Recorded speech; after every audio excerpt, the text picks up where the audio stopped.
There was a point in Towers of Aghasba, the new open-world survival crafting title from Moonlit Games, where I couldn't access my stash and thus couldn't make the required tools for continuing my tortured exploration.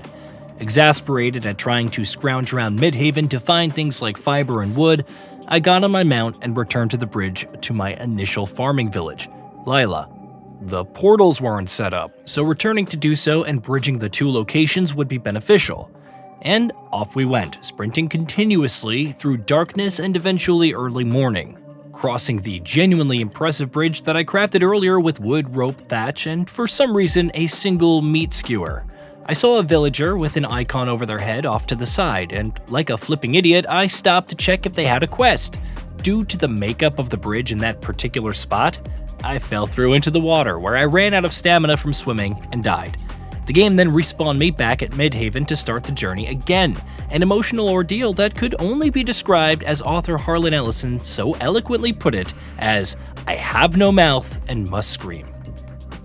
Another incident involved climbing a scuttled ship in a ruined boatyard, relics told of my Shimu ancestors attempting to flee something but failing and ending up frozen in stone. The sight was quite arresting, so I figured there was something worth checking out in these ships. There wasn't, naturally, and I ran out of stamina while climbing on one and fell into the water. But instead of dying immediately, the game soft-locked. Upon closing the executable from the desktop and restarting, I was back at the shipyard with half health instead of Midhaven. These are but two examples in a long list of reasons why I loathe playing this game in its current state, and how an intriguing premise and gorgeous world are ultimately wasted on busy work that feels like it contributes next to nothing. For the uninitiated, Towers of Aghasba was announced last year for PS5 and PC and immediately made an impression with its visuals and art detection. The prospect of the game also sounds inviting, as you play a junior architect of the Shimu tribe making its return to Aghasba, their homeland. A withered eruption rendered a significant portion of the landscape uninhabitable, while various withered nests and creatures roam about. You rebuild Midhaven, the apparent capital of the Shimu, but also re-establish a connection with nature and the various entities presiding over its aspects. At the start, the game's overall personality and cast are endearing, whether it's Culkin and his terrible jokes, Ajit who delegates everything to you and takes all the credit, even your character, voiceless, faceless, and relegated to simple dialogue choices, has their fair share of charisma based on animations alone. Even if some faces and expressions can bring back memories of Soundgarden's Black Hole Sun, not the good kind either, the cutscenes help move the otherwise plotting narrative forward. It's a shame, because Towers of Aghasba could have gone in several potential directions with its plot and quest design. Instead, say hello to checklists, your once and forever task. On the surface, they seem inoffensive enough, encouraging acquaintance with different systems and mechanics like farming, construction, cooking, etc. There's also a system involving planting colossal trees and completing tasks for the forest spirit sprite, like feeding nearby animals, planting and growing specific seed types, and contributing materials like dung. The trees will flourish further, drawing even larger animals who can be identified for their eating habits and sprouting new kinds of seeds for plants that furnish different materials. All of these benevolent activities grant amity, the ever-present energy in the flora and fauna of the universe. It's used to grow more colossal trees, upgrade the current ones, and even activate portals that dot Aghasba. The problem is that mining, hunting, and resource gathering all deplete amity. They're mandatory though, so you have to. Fortunately, if you want specific materials like hides, meat, and fur, you can hunt the animals that have gathered around these colossal trees you've planted. You can clear out the withered nests around the map, which consistently respawn and gain amity that way. While harmonious coexistence with nature is a central theme, it doesn't feel well realized outside of completing checklists. It also doesn't help that for as much planting as you might do, the means to a flourishing biome is to repair the various locations on the map. Meaning, you guessed it, more checklists.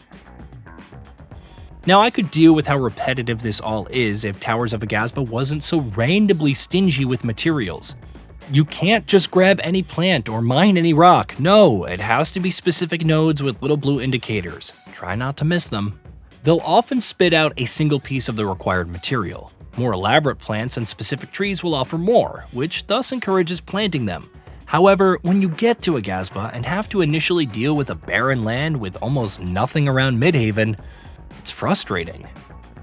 Even simple things like cooking food feel unnecessarily complicated and irritating.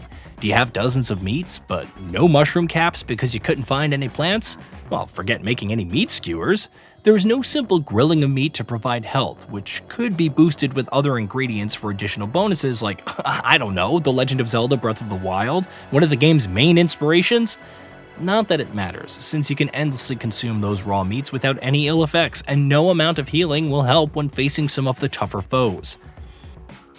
As you've probably guessed, these survival elements are woefully underbaked, but that's the least of the problems in Towers of Aghasba.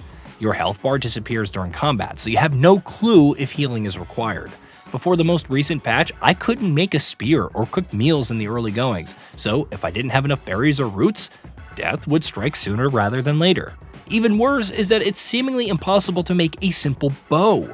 The tougher withered enemies and some wild animals hit way too hard, and it's easy to get 1 or 2 shot at close range, even after obtaining a 3-piece armor set. If you don't have a bow and are fixing for some fisticuffs, get used to respawning. The progression is painfully slow. Even after discovering material like iron, you'll still be a ways off from crafting decent weapons, much less making anything worthwhile armor-wise. The 2 armor sets initially accessed after building the tailor both give the same bonuses with 3 pieces equipped. They look different, so at least my corpse looks a little different with each death. Now, I could go on with issues like the lack of quality swapping to other tools and weapons, which makes combat resource gathering, even healing in the middle of a fight by eating, heaps more cumbersome, instead of hitting on any of the numbers on your keyboard like every other survival game released this year. Ignore all the others. You have to press a button, bring up the shortcut wheel, and select the item in question. If you mistakenly open the wheel, you better press the same button to close it again because Escape, Tab, and everything else outside of Alt F4 will not close it. Switching like this during combat, especially from long range to melee weapons, is death against real threats, plain and simple. But it's worse while resource gathering since several materials require different tools. No instantly switching to a hatchet to chop down a tree or to a shovel to dig up some roots. Press R, equip, unto infinity until a tool breaks. Now, this is early access, and several issues, especially the aforementioned soft lock when running out of stamina and falling into the water, have been or will be patched. Performance, which is more than a little iffy without DLSS enabled, will also likely improve.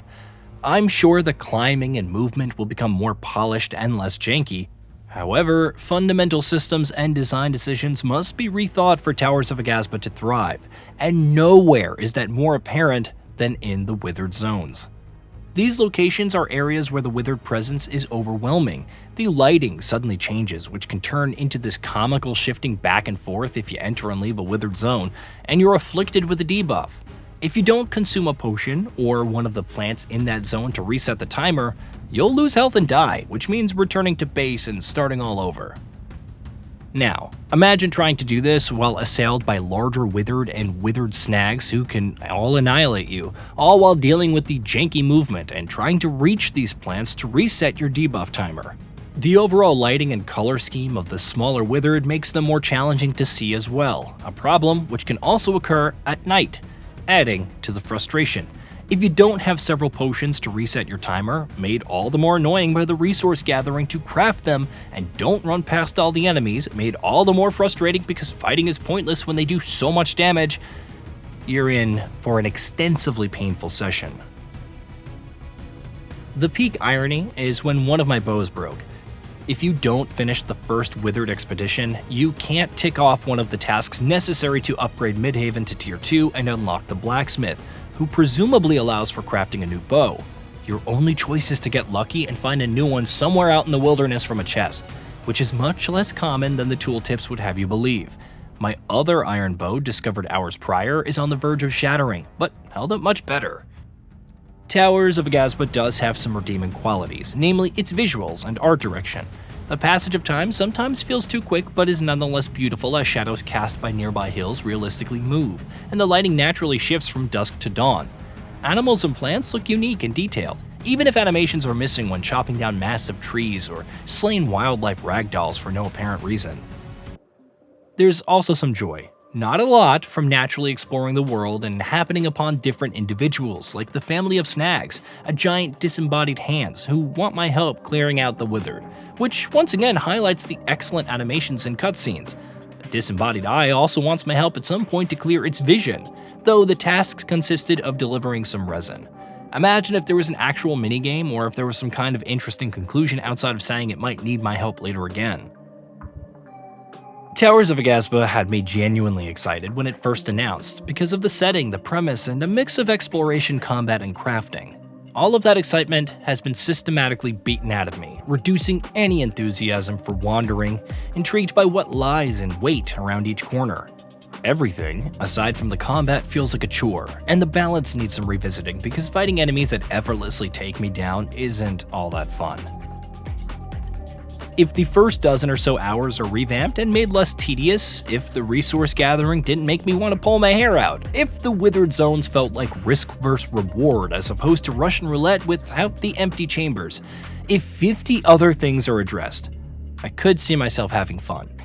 Right now, never mind that there are dozens of other deserving survival titles in early access, Towers of Aghasba is a painful experience that takes and takes while offering very little in return, aside from more tedium. Hey, did you know that we at GamingBolt upload new videos every day? Stick around, drop a like, subscribe, and hit that bell. And let us know what kind of content you'd like to see in the future with a comment below.